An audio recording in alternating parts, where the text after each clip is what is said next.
Hola, ¿qué tal? Bienvenidas, bienvenidos. Yo soy Mariana Escobedo y esto es Agenda y Contexto en un viernes de cultura y entretenimiento. Por fin ya es viernes. Mire usted que ha pasado algo importante a nivel internacional. Ya sabe cómo se ponen las cosas cuando Donald Trump tuitea y sube una bandera estadounidense, pero es viernes, vamos a otra cosa. Hoy es importante comentar que en México, en la Ciudad de México, pues se abre una oferta cultural para aprovecharla y disfrutar con nuestra familia estos días. Lo bonito de la vida, que es la cultura, el arte y el entretenimiento.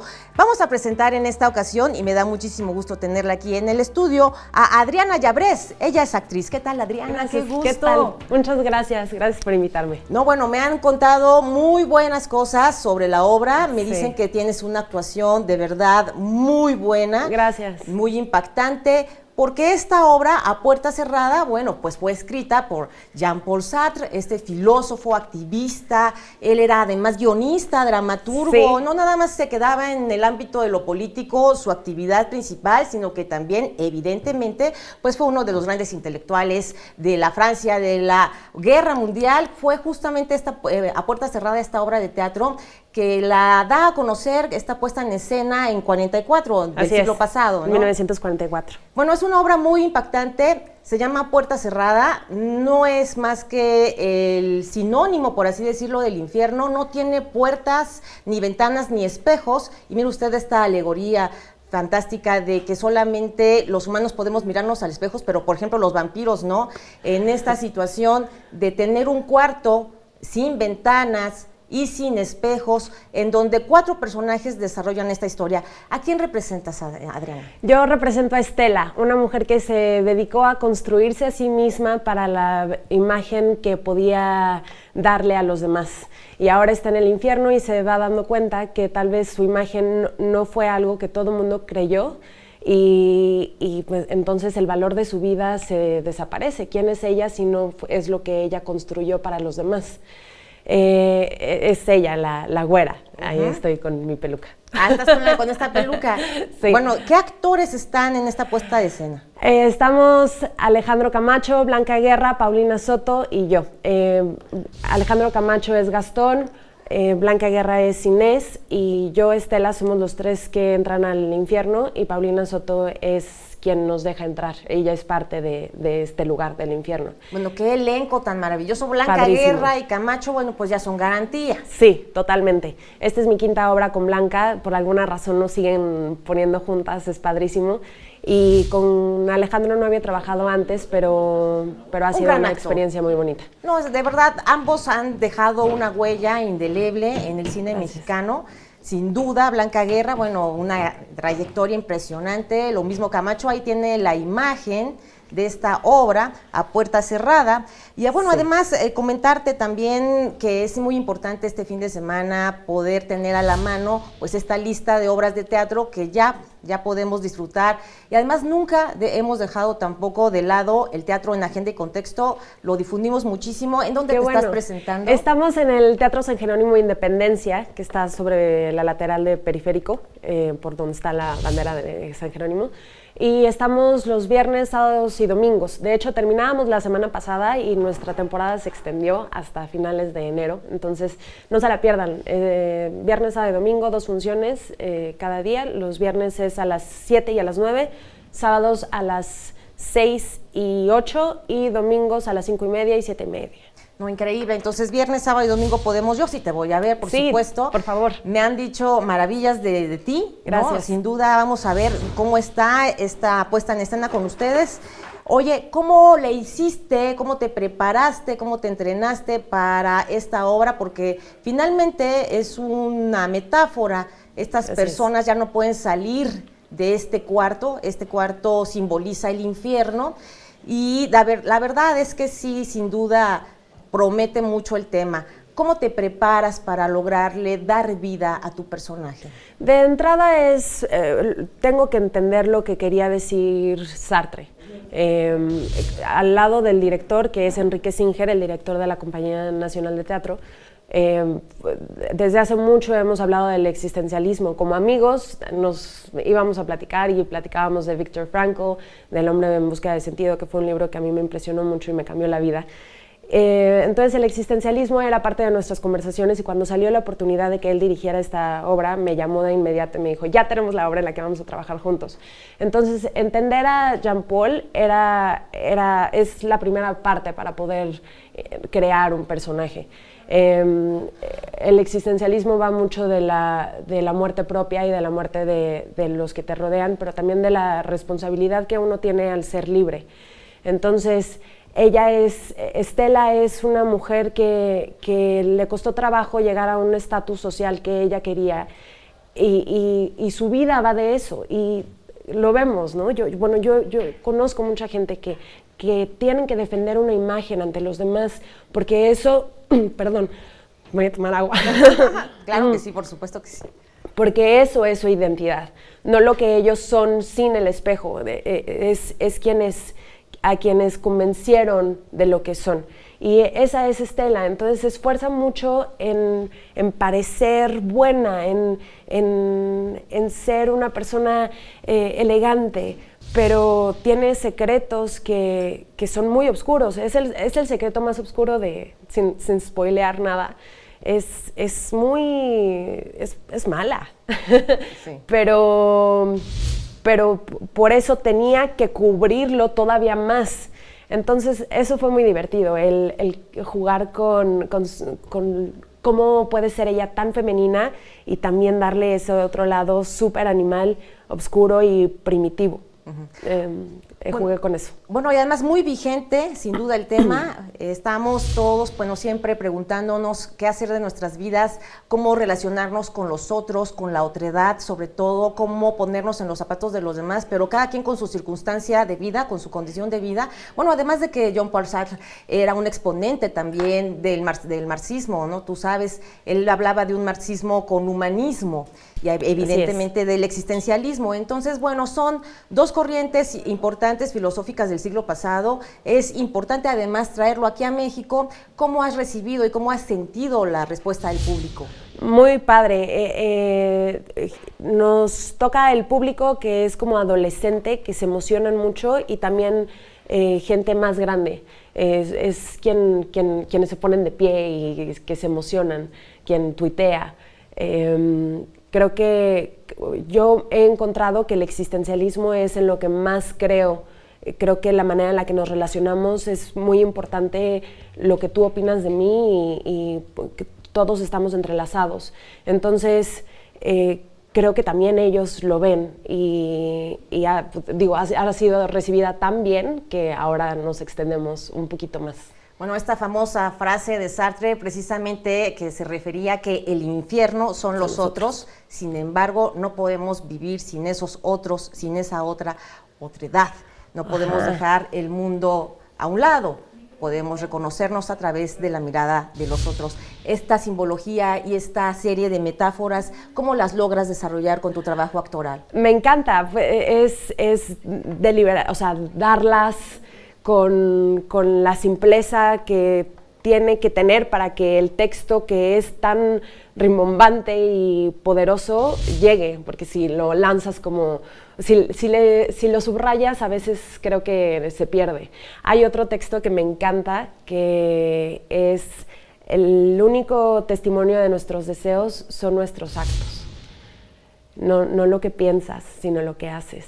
Totalmente, somos lo que hacemos. Somos lo que hacemos. ¿No? La gente puede prometer muchas cosas, sin embargo, en los hechos, pues hay algo. Y también cómo los hacemos. Así es. Sí. Bueno, entonces, bueno, hay que ir sin duda, se antoja mucho. Sí, no se la pierdan. Es como que para reflexionar, ¿no te parece? Yo creo que es una gran manera de entender lo que Jean-Paul Sartre quería decir. Como obra, creo que es un ensayo hecho obra de teatro, en donde el diálogo te lleva a entender esta filosofía. Es una gran manera de entender lo que estaba pasando y lo que el existencialismo ateo significa. Claro. Bueno, ¿y cómo te logras relacionar en escena con Blanca? Ya comentas que han sido Bien, 5 sí, obras nos adoramos. En otras experiencias que he tenido con ella fue mi mamá. Aquí nuestra relación en el escenario es completamente diferente. Entonces ha sido muy divertido indagar en esa relación. Y con Alejandro, pues te digo que es la primera, pero también ha sido divertido. Adriana, pues yo sí te voy a ver, me apunto Por totalmente. favor. Este viernes, sábado y domingo, ya lo sabe usted, a las 7 y 9 de la noche y a las 6 y 8 de la noche el sábado. Así es, y los domingos a las 5:30 y 7:30. Bueno, pues ahí te vemos. Gracias, Adriana. Sí, Adriana gracias. Llabres con nosotros aquí en Agenda y Contexto. Vamos a hacer una pausa, pero no se vaya, porque ya llegó Javier Nieto y él nos va a hablar de muchísimos retos culturales para el 2020. No se vaya. Gracias. Gracias.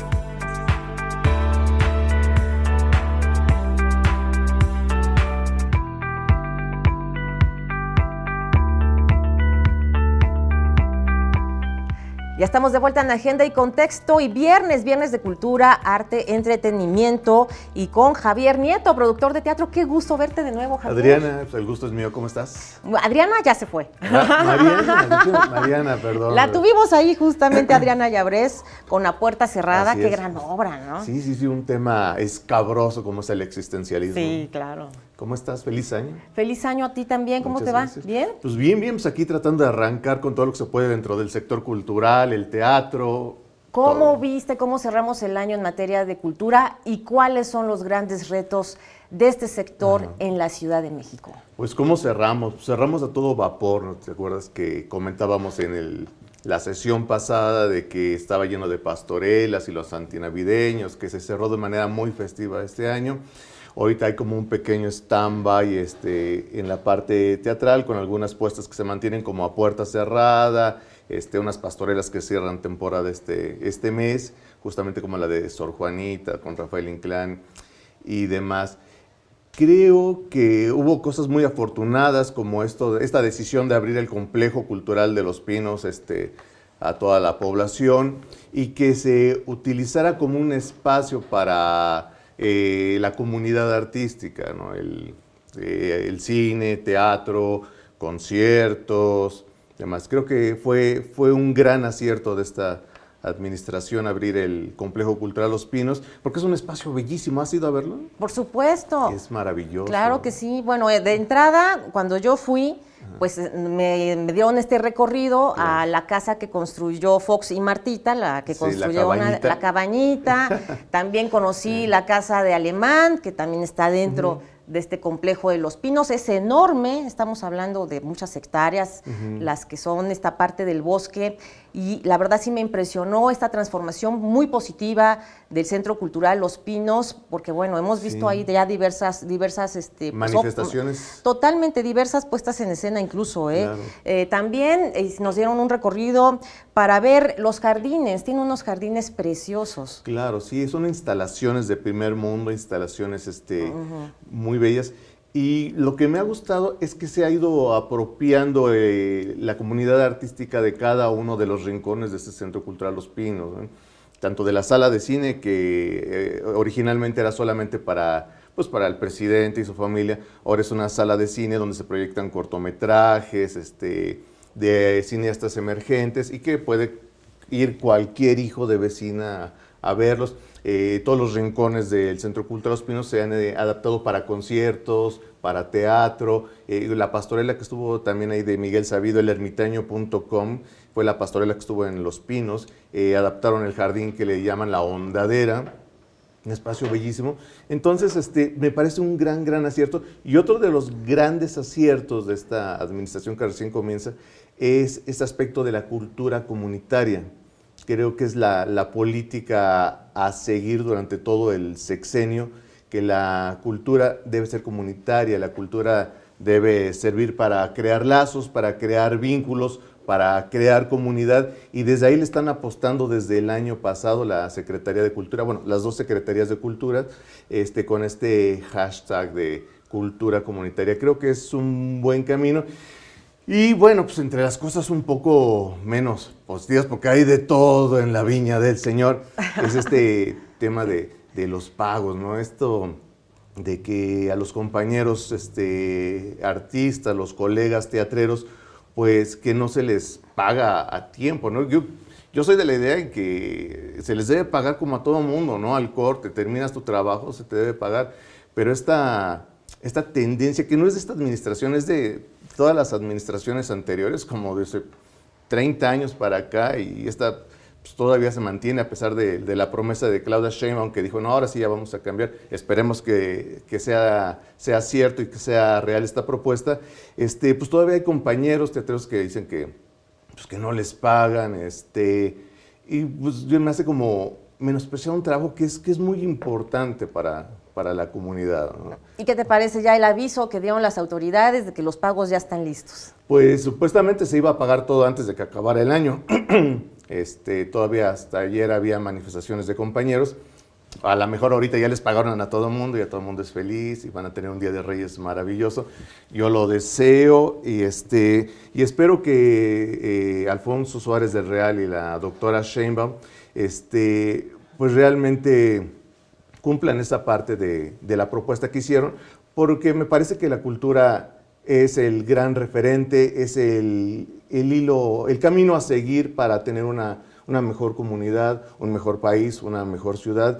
Y pues bueno, entre tantas cosas buenas, corrijamos esta para que sigamos avanzando como país, como ciudadanos, como sociedad y como gobierno. No, sin duda, por supuesto que los pagos estarán listos, imagínate, sería terrible. Además, ya el compromiso ya fue público, claro. Ya la jefa de gobierno tomó cartas en el asunto, igual el secretario de Cultura, y por supuesto que ellos van a tener su pago, tiene que ser, claro. Por supuesto. Y que así debiera ser de ahora en adelante, ¿no? Para no volver a pasar por esa situación. Lo cierto es que es una tendencia, como tú bien lo dijiste, es una tendencia que viene de sexenios anteriores, en donde se ha hecho a un lado la labor cultural y en donde también se destinaron muchos recursos financieros a otro sector, a otros sectores. Tú sabes que incluso se gastó dinero, por ejemplo, en aparatos o en maquinaria de guerra en el sexenio del expresidente Felipe Calderón, y no tanto en cultura. Incluso hubo,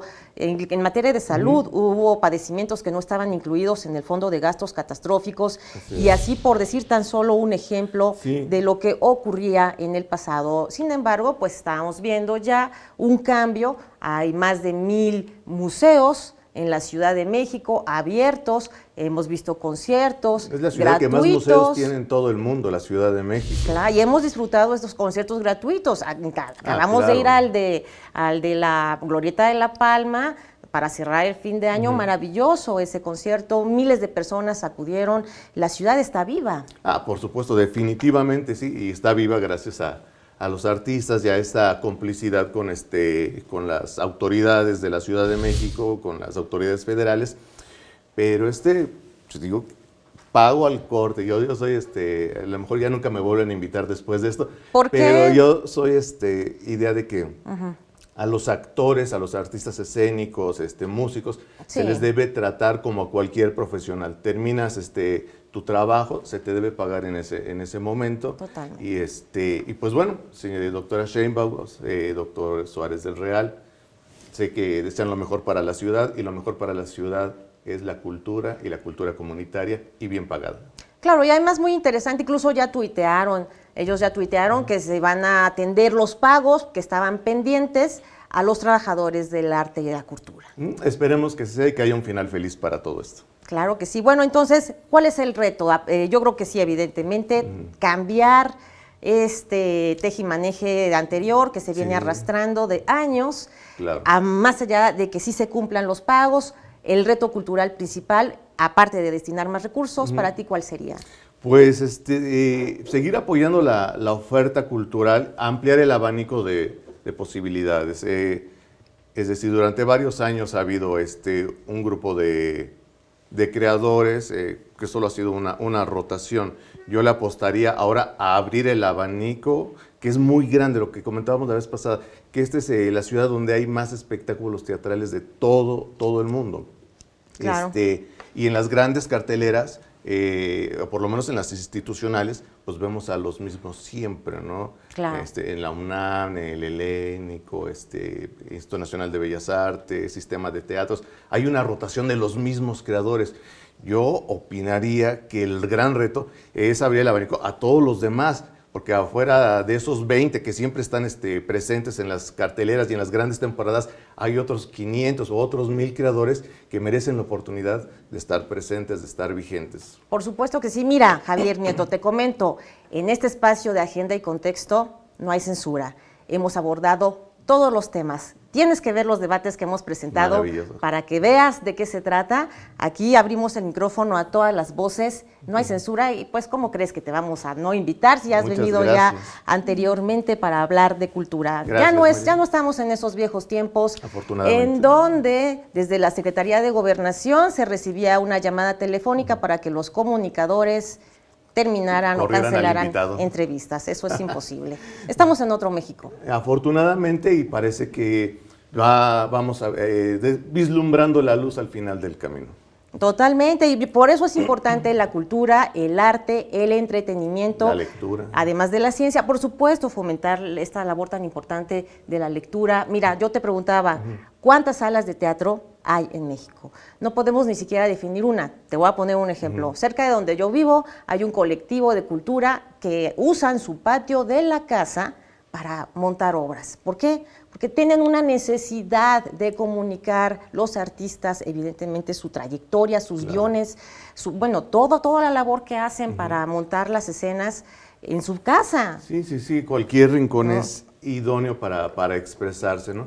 Es obvio que sí necesitamos el apoyo con la cultura comunitaria, claro. Con la cultura comunitaria, que me parece que es el gran acierto de esta administración, la cultura comunitaria, que la cultura no sea privativa de los grandes espacios o de los espacios lujosos, ¿no? Que se abra a los jardines, a los atrios, a los parques, llevar Vivaldi, llevar Bach, llevar a Sartre, a todos los espacios, a las calles, a los rincones. Lo mismo en Polanco que en Iztapalapa, lo mismo no sé, en Chapultepec, en Iztacalco, que la situación geográfica o social o económica no sea una limitante para que la gente de esta hermosa Ciudad de México no pueda asistir a grandes espectáculos, a grandes conciertos, a grandes obras de teatro. Oye, mira, vamos a seguir hablando contigo de esto, nos vamos a quedar con esa reflexión de la cultura comunitaria, de cómo hacer teatro y además todas las actividades que quieras, danza. Tú sabes que hay grupos que se juntan afuera de la Biblioteca Vasconcelos para bailar estas tendencias coreanas. O sea, yo voy a la Biblioteca Vasconcelos y veo a los jóvenes, no necesitan ni siquiera un foro, la actuación así, igual hacen performance en las esquinas, llegan y hacen sus performances relámpago y se van, reciben aplausos de la gente y vámonos. ¿Cuántas veces no hemos caminado por las calles del centro histórico y vemos sus calles llenas de músicos, los invidentes que están tocando cumbia, salsa, jazz, rock, clásica, todas las personas que están con esta necesidad de decir, aquí estoy, soy artista y vean mi trabajo? En la Plaza de la Ciudadela, la gente de la tercera edad bailando danzón cada 8 días, ¿no? Y más días si se los permitieran, es maravilloso. Bueno, pues es la ciudad más grande de América Latina. La más bella del mundo. Sin duda, para nosotros así lo va a ser siempre. Vamos a hacer la pausa y regresamos con más información. Estamos en vivo transmitiendo desde los estudios de Capital 21. No se vaya.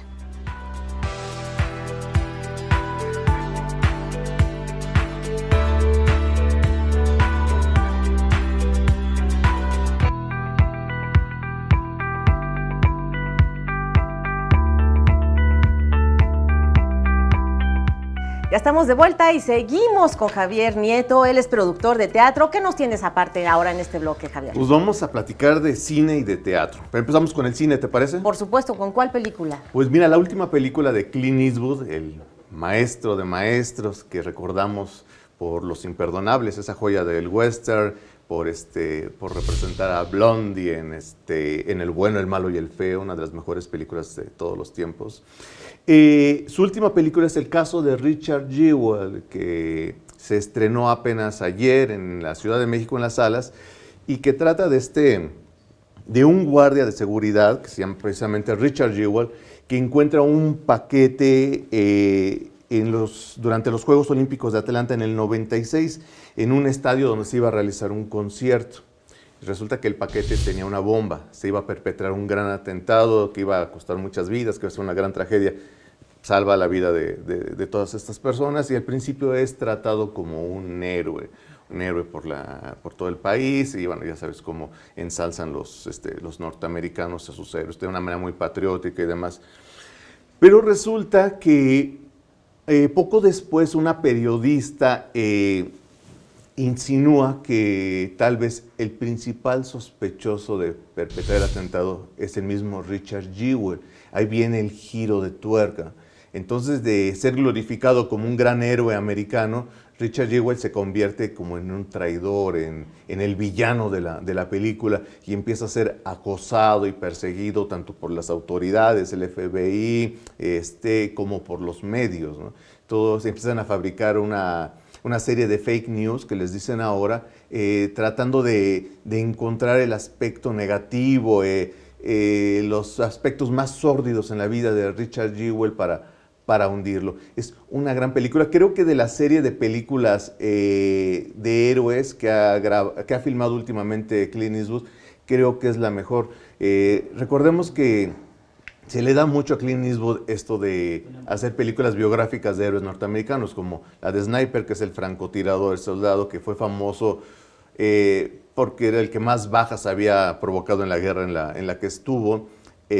Sully, de este piloto que aterrizó su avión en el Hudson, no sé si recuerdas, cuando una parvada de gansos canadienses estrelló y él se vio obligado a aterrizar en Hudson y salvó las vidas, y que al principio también fue tratado como un héroe, pero poco después vieron que uno de los motores todavía servía y le dijeron, oye, pero ¿por qué pusiste más en riesgo a la vida de la tripulación y de la gente al aterrizar en el Hudson si todavía te servía un motor, ¿no?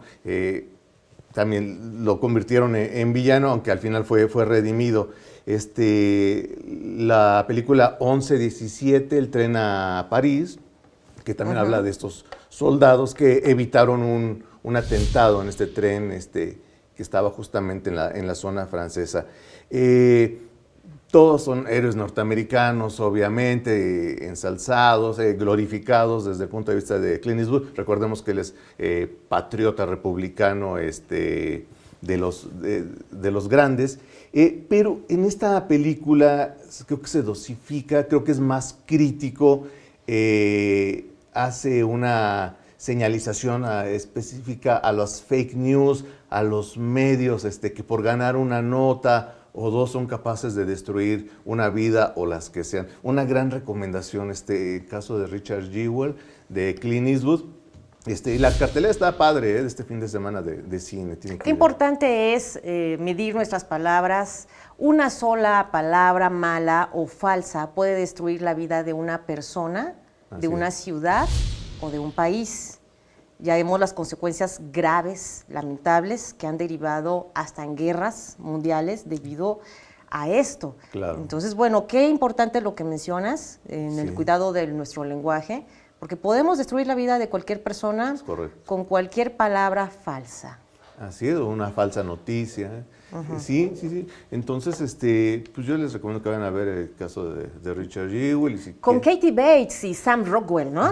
Sam Rockwell y John Hamm también aparece. El actor que interpreta a Richard Jewell es ¿John Hamm? No, John Hamm. Paul Walter Hauser. Exactamente, Okay. Paul Walter Hauser. John Hamm es el protagonista de Mad Men. No se parece. Bueno, hay que ir a verla, Ahí la tienen en la pantalla, el flyer de la película. Entonces, bueno, es un hecho. En teatro tenemos Ave María. Ave María, sí, fíjate que viene Eugenio Barba, maestro del teatro de Dinamarca. Bueno, él es de origen italiano, pero su carrera la hizo en Dinamarca, fundó el Odin Teatret, es de los pocos más grandes maestros vivos, de las leyendas vivas del teatro, junto con Grotowski. Trae al Helénico por dos únicas presentaciones, el 17 y 18 de enero, su espectáculo Ave María, que es un unipersonal, que es un homenaje a la actriz chilena María Canepa, esta actriz que ya falleció hace rato. Es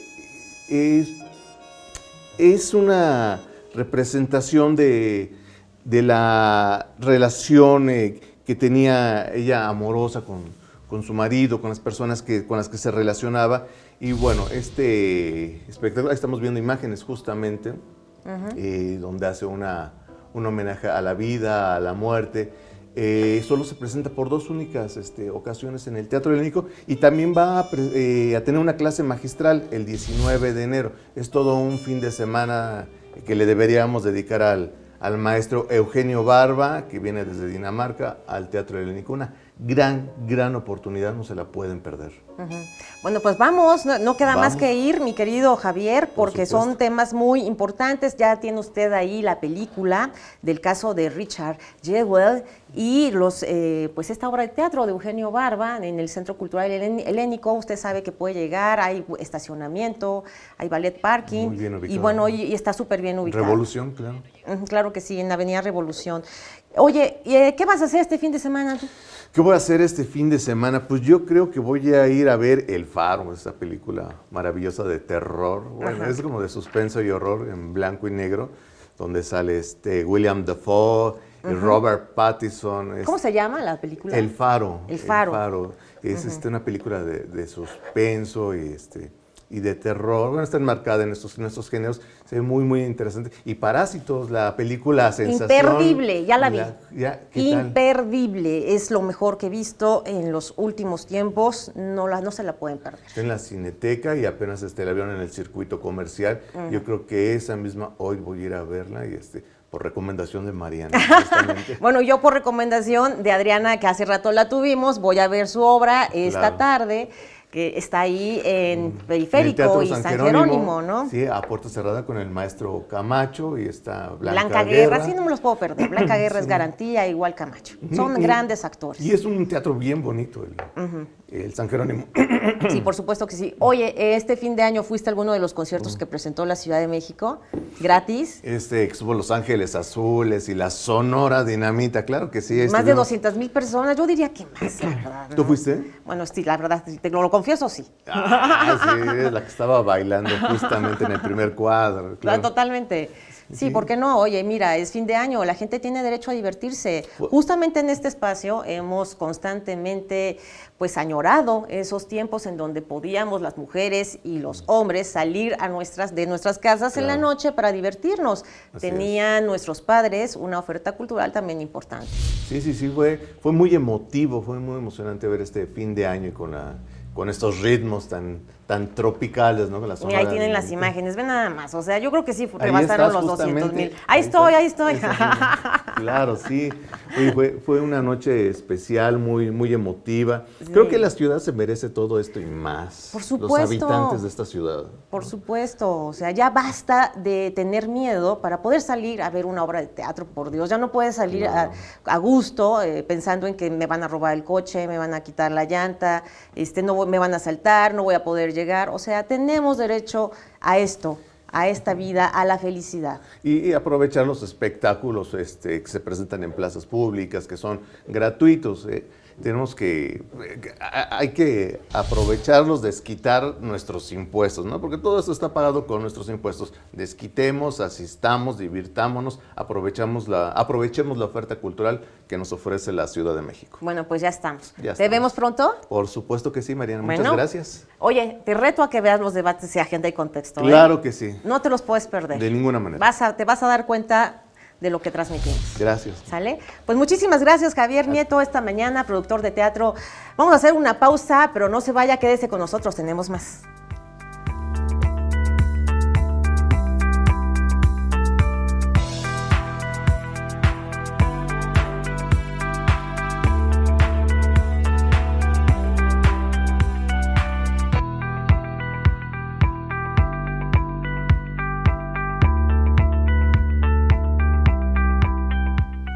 Estamos de vuelta y como cada viernes ya está aquí Jorge Bravo. Qué gusto verte, feliz año. Hola Mariana, y además el primer viernes. No hombre, bueno, y feliz verte, qué gusto, ¿no? Gracias a ti, a todos tus radioescuchas, a todo el equipo de Capital 21 y de tu programa. A nuestros televidentes, por supuesto que sí. Oye, sobrevivimos el fin de año. Fue una fiesta muy bonita la que se dio aquí en la Ciudad de México. De verdad, hace tiempo que no veía a la gente en la calle. Fue un gusto salir el 31 de diciembre y ver a tanta gente, ¿no? Qué bueno, pues es nuestra ciudad, hay que vivirla, ¿no? Y recuperarla. Justamente eso comentaba hace rato este productor de teatro que vino, Javier Nieto, un compañero, que bueno, justamente él mencionaba esto, toda la oferta cultural pues está ahí para divertirnos. Pero yo quiero hablar contigo de tecnología, de lo tuyo, de tu mero mole. ¿Cuáles van a ser las notas más destacadas en materia tecnológica? ¿Qué vamos a esperar?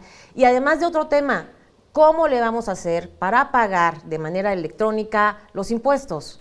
Pues si quieres empiezo por este último tema, porque Perfecto. enero es como le dicen la cuesta de enero, ¿verdad? Entonces hay que ahorrar lo que nos quedó del aguinaldo o la primera quincena para hacer las contribuciones, pero ahora esto se puede hacer de forma digital, de forma electrónica. Hay que reconocer que el gobierno de la Ciudad de México ha avanzado muchísimo, entonces algo de lo que primero que hay que hacer es pedir la cita para verificar el carro. Esta es una cita electrónica y podemos hacer los pagos vía electrónica precisamente. El otro de los primeros pagos pues es el predial, como tú sabes lo podemos pagar cada bimestre o todo el año, según las posibilidades, según cómo quedamos endeudados, pero es algo que podemos incluso hacerlo ya por internet porque el gobierno se tarda en mandarnos la boleta, pero podemos consultarla, anotamos el número de nuestra boleta predial, nos sale una línea de captura y pues, la maravilla es que lo podemos pagar por internet ya en ese momento. Se ha vuelto una plataforma muy robusta, muy segura y creo que los ciudadanos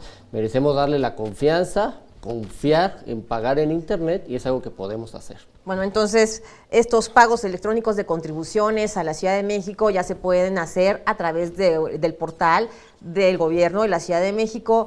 ¿De qué pagos estamos hablando? A ver, predial. Predial es el Predial, principal. agua. El agua también nos va a llegar el bimestre del último del año anterior, también lo podemos pagar vía electrónica. Hay algo muy interesante que es, por ejemplo, la renovación de la tarjeta de circulación. Estas tarjetas tienen una vigencia de 3 años, entonces nos puede acabar en cualquier momento la vigencia. Si no tenemos la tarjeta de circulación vigente, no podemos hacer la verificación o seguramente vamos a tener que regresar. Fíjate que es una maravilla porque colocas tus datos en el portal de la Agencia de Innovación de la Ciudad de México y a la Secretaría que tenemos aquí en la Ciudad de México, anotamos nuestros datos, pagamos nuestra línea de captura, puede ser en un banco, pero lo podemos hacer digitalmente. Y la maravilla es que no nos pide ningún documento adicional, ni siquiera digital. No necesitamos enviarnos, ya tienen toda la información y nos llega después de un día a nuestro correo electrónico que previamente dimos la renovación de nuestra tarjeta de circulación y ya. Claro, ya se dio este salto al gobierno electrónico con 20 trámites que ya están ahí para hacer nada más el trámite a través de la página de internet sin más gastos que ir como antes, ¿no? Que tenías que formarte, hacer largas filas, si estabas enfermo pues tenías que ir, tenías que trasladarte para realizar estos pagos o los adultos mayores que son quienes más la sufren bajo el sol en estas largas filas. Qué bueno que mencionas a los adultos mayores. Ahora hay una nueva tecnología que se llama de reconocimiento de voz. Si algunos adultos mayores solicitaron su beneficio precisamente por ser personas de edad y recibir un descuento en su predial, ahora van a poder llamar directamente a la Tesorería de la Ciudad de México y van a reconocer su voz y ya no va a ser necesario presentarse en la famosa tesorería, hacer filas, etcétera, sino que ahora una tecnología que es reconocimiento de voz, reconoce la voz del adulto mayor y desde su casa, ayudado por sus nietos, por sus hijos, puede hacer el pago del predial. Bueno, entonces ahí tienen también el reconocimiento de voz muy importante que se suma a otras aplicaciones que ya están en marcha, como el reconocimiento facial. Así es, las tecnologías nos tienen que servir, para eso son, para ayudarnos a hacernos la vida más sencilla. Ya no queremos ir a las oficinas del gobierno a hacer filas y a pagar, pero sí cumplir con todas nuestras contribuciones. Bueno, pues ahí tienen los pagos electrónicos de contribuciones. Y hablando de tecnología, pues para ti, ¿qué se viene? ¿Cuáles van a ser las grandes notas destacadas en este 2020? ¿Qué vamos a esperar en materia tecnológica? Pues en 2020 termina la segunda década. Fíjate qué interesante de todas las tecnologías digitales que van a surgir. Y seguramente una que vamos a tener en México, sin duda, va a ser 5G. Vamos a tener la primera red 5G todos en nuestro teléfono celular. Seguramente vemos un numerito que se llama 4G, 3G. 5G va a ser la tecnología seguramente en 2020 que México tendrá. Ya hay otras en América Latina, vamos un poquito atrás. Uruguay ya lanzó la primera el año pasado, pero México la va a tener este año. ¿Y qué es 5G? Es 100 veces más velocidad de lo que tenemos ahorita con 4G. O sea, imagínate 100 veces más rápido poder descargar tus películas. Maravilloso. O tener una industria automatizada, que de eso se trata principalmente. Maravilloso. La velocidad en la red es indispensable. Hay personas como antes que nos tardábamos media hora o 20 minutos o un archivo que queríamos descargar, ahí lo dejábamos, o si lo queríamos subir, ahí lo dejábamos, daba vuelta y ahí lo dejábamos, ¿no? Tardaba horas. Entonces, bueno, la 5G ya va a ser una realidad. Va a ser una realidad, seguramente vamos a tener la primera red este año que está iniciando. También tiene otra característica, la baja latencia o el tiempo en lo que tardamos en enviar una señal, por ejemplo, de tu teléfono, de la torre celular a nuestro dispositivo, va a bajar a microsegundos, o sea, rapidísimo. Entonces vas a poder hacer con 5G cirugías a distancia. Un médico puede estar en Japón y puede ser una eminencia, y la persona, el paciente, puede estar aquí en México y vía internet y vía una red 5G va a ser un corte preciso, una cirugía muy exacta, quizá más precisa que la mano humana, gracias a que la latencia, el tiempo de transmisión de una señal, pues se reduce muchísimo.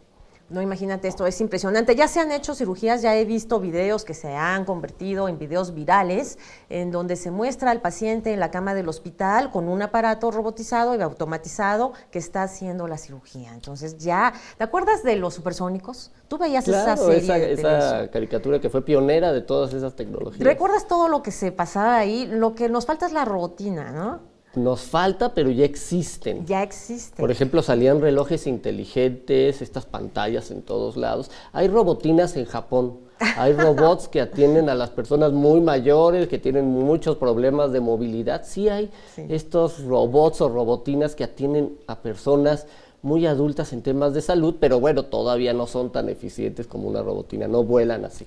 No, yo decía, es que así vamos a ser en el futuro, ¿no? Éramos jovencitos, niños, adolescentes, que a la edad que usted lo haya gozado esa caricatura, y la verdad yo decía, bueno, wow, vamos a estar en naves que van a volar, y todo esto que veíamos, un teléfono con el rostro de tu mamá ahí en la pantalla, en fin, o sea, sí son pasos grandes los que se están dando a nivel tecnológico, ojalá que así fuera también a nivel empático, ¿no? Bueno, había otra película, Blade Runner, que es de 1982. Imperdible. Que exactamente en noviembre de 2019, o sea, hace un mes, nos planteaba todos estos avances tecnológicos. Por ejemplo, ahí salían vehículos autónomos. Es una tecnología del 2020, cada vez más vehículos conectados a redes, perfectamente veloces, muy ágiles.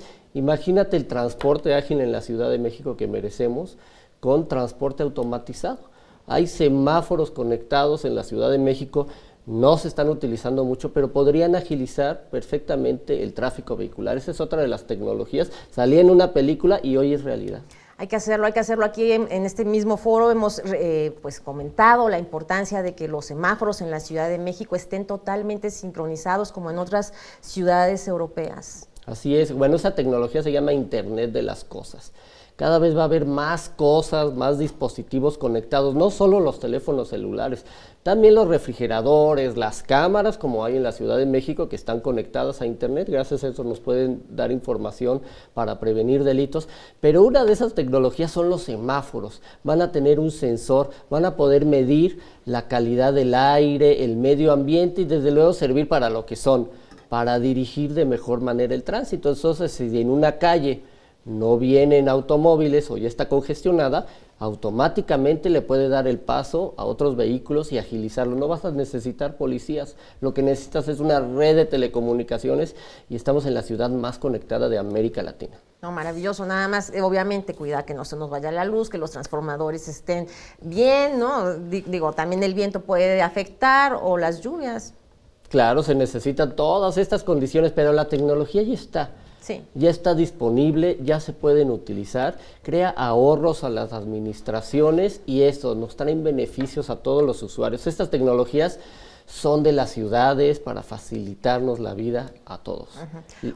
Sí, ¿qué más? La inteligencia artificial también va a ser muy importante porque esto va a arrojarle datos a las administraciones.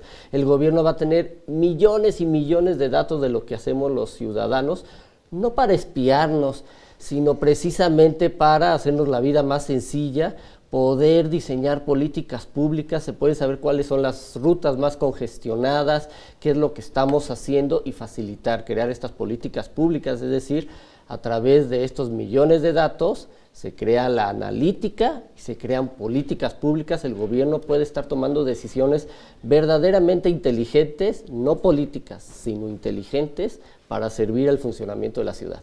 Totalmente, bueno, pues ahí vamos a tener esto también, ojalá que ya lo veamos, a veces quisiéramos que los cambios fuesen de la noche a la mañana, pero bueno, ahí la llevamos, ya tenemos gobierno electrónico, que eso ya es un enorme avance. Ahí se llevó un punto a su favor la jefa de gobierno, ¿no? Un punto, varios puntos, porque ya hacía falta y nos puede realmente ayudar muchísimo, ya no queremos perder el tiempo. Imagínate que este sexenio en la Ciudad de México, pero también el federal, va a terminar en 2024. ¿Cuál es la visión tecnológica del gobierno de la Ciudad de México a 2024? Imagínate el mundo tecnologizado en 2024, ¿cómo van a estar las naciones más avanzadas en tecnología? Pues México puede ser un gran seguidor de esas tendencias si el gobierno se imagina. Faltan 5 años, en 5 años puedes transformar esta ciudad con la tecnología.